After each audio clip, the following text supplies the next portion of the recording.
Hello everyone, it's May the 9th, Mother's Day, and I thought I would give everybody an update on what I've done this week. The biggest thing I have done is I've put in flowers. Actually, let me get around here.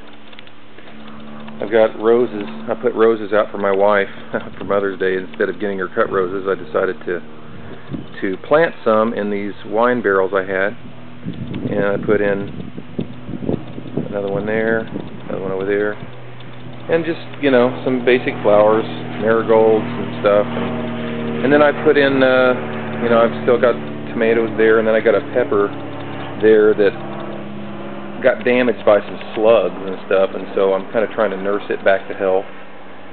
So I put it back into a pot to try to heat the soil up and help it out a little bit. And then I got a patio tomato there, but that's what I've done on the roses. And then I put also other flowers around the roses, so gives us something nice to look at. As far as the garden's concerned, I've had some questions about whether I've pruned my tomatoes, and the answer is yes and no. If it's determinate, I don't, but if it's indeterminate, I do, but I only prune them below the first flower. So, I mean, as they start growing and the flower, for instance, here's an example. The flower is here, and I basically come down below this point and I prune down below, and what that does is it strengthens the stalk and then allows for more production up above. So somebody was asking me that, and I just wanted to clarify how I do it. As you might could tell, I have several leaders going up, you know, stalks. Like this would be one, and the main one 2, and 3 on this particular plant. But none of those are suckers.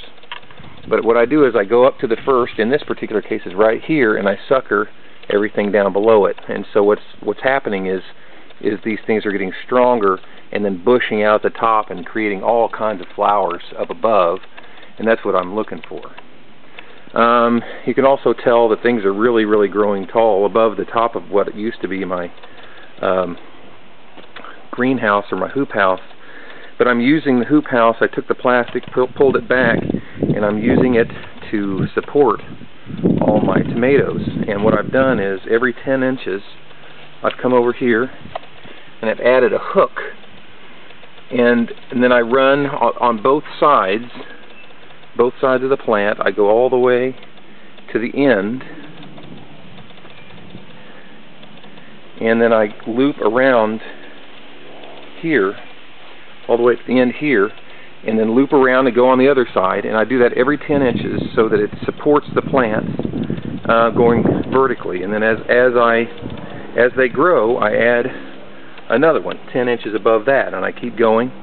And then once it gets to the top here, then I go ahead and tie, like this one's about ready to be tied up there, but I've already tied this one here, and as you can tell, it's down below. I've got, you know, it's nice and sturdy, so we're getting all the wind today, and they're just rock solid, so everything's great. This one here, this is a Juliet. It's really, really taken off, and I've already had to put this next 10 inches above, and by the way, I built this all out of PVC, just connecting it together, no glue or anything, so I can take it down whenever I need to. But I've got the string ready to go as they grow up. So that's how I did it.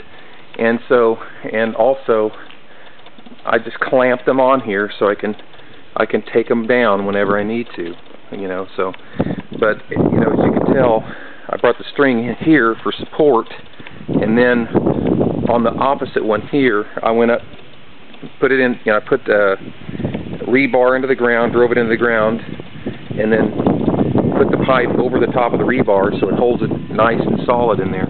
And I connected all the way together so these taller plants can grow up to 6 feet tall, and then as long as I keep them pruned down below for watering, they'll get really bushy and tall, and you know, they're just going crazy. Here's another one that's this is a cherry tomato plant. There's actually 3 of them right here.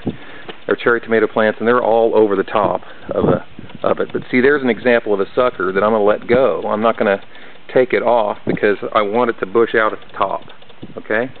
But down below, see how sparse it is down below?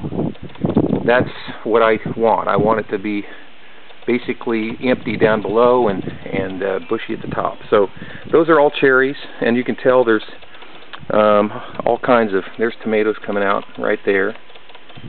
And all of them have got, these have all got tomatoes on them. Here's a determinate one. I've actually got red tomatoes back there. If you can see it, I hope you can see that. Anyway, I'm going to have to start pulling those off of this one. This one is an early girl. It's really, look at the size of the stalk. See, this is the reason I do this. I have one single stalk down here below, and it's really starting to be a very hardy plant and bush out at the top. And that's, see how bushy it's starting to get up to here, and then down below it's kind of empty. So I'm trying to answer the questions as they come up. This one is a jet setter. It's doing well. Still, I've got tomatoes on there, more flowering stuff going on, blooming. This is another Juliet, or actually that's the Juliet I talked about earlier. That's the only one I've got. And then, actually that's not true. I have actually got two of those. And actually, one of those, which I think it's this one, actually grew from a sucker. So anyway, I'll talk about that later.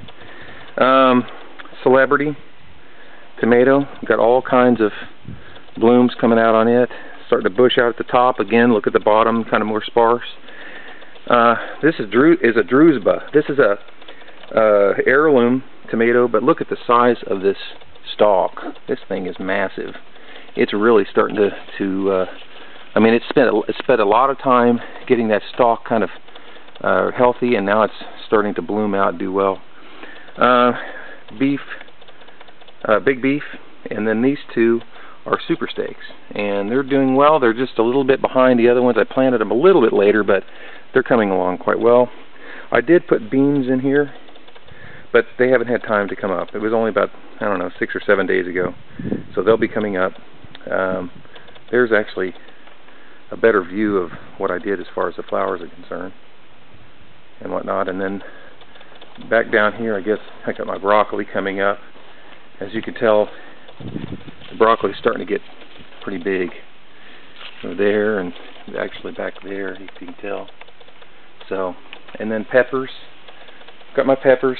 They're a little slow, but they're coming around. This one here got attacked by snails, but it's coming back, and because I've got all this snail bait out for killing the snails and stuff. But these are doing well. Nothing to really report here.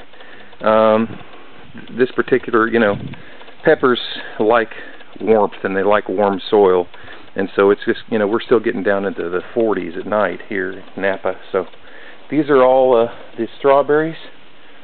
They're coming along quite nicely. They'll start spreading out soon. I don't like to bunch them in. I like to let them grow and spread on their own. Zucchini, these have gotten a lot bigger since the last video. Got blooms coming, and well, there's the first zucchini right there coming out that I can tell. Yeah, well, there's one down there. And then these are yellow straight neck squash. There's one coming up right there, so that's neat. I've got two more pepper plants here, both yellow bells, and I've got, looks like we've got some flowering action on that one. This is a Sweet 100 I decided to put in here, and then and this one here is a Mr. Stripey. I've got a Mr. Stripey over there too. This is actually growing from a sucker that I pulled off earlier in the season, and I'll just explain how I did that later. And then I went ahead and put in okra right here. I got about 12, 14 plants in there. As a matter of fact, hey, there's my first one right there. Hey, that's neat. Just noticed that. Then, these are doing well. These are cucumbers. They're starting to take off. The warmer days are going to help them out. And then I've got the cantaloupe here. So that's pretty much it for the time being. I don't think I've missed anything, but I just wanted to give everybody an update. I will try to do this again next Sunday. In the meantime, everybody have a happy Mother's Day. Take care.